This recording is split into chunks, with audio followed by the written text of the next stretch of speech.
ഇന്നലെയും മിനിഞ്ഞാന്നുമൊക്കെ 3 ദിവസമായി അന്തമാൻ ദ്വീപിലായിരുന്നു ഞാൻ ഉണ്ടായിരുന്നത്. 100ാം വാർഷികം പ്രമാണിച്ച് 100 ആദർശ സദസ്സുകൾ സംഘടിപ്പിക്കാൻ തീരുമാനിക്കുകയും അതിൻ്റെ ഉദ്ഘാടനത്തിനായിരുന്നു ഞാൻ പോയത്. 7 സദസ്സുകൾ കഴിഞ്ഞു.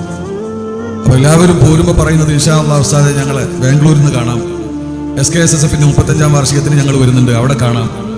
ഇവരൊക്കെ ഇതിനു വേണ്ടി പ്ലെയിൻ ടിക്കറ്റും കപ്പലും ഒക്കെ ബുക്ക് ചെയ്ത് കാത്തിരിക്കുകയാണ്.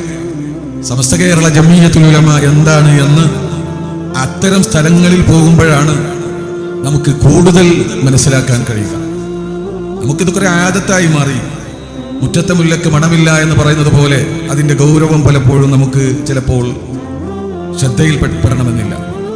ഈ വിധത്തിലുള്ള അനുഭവങ്ങളാണ് സമസ്ത കേരള ജംഇയ്യത്തുൽ ഉലമയെ സ്നേഹിക്കുന്ന, അതിൻ്റെ ഖദമാത്തുകൾ ലഭ്യമാകുന്ന എല്ലാ ഭാഗത്തുമുള്ളത്.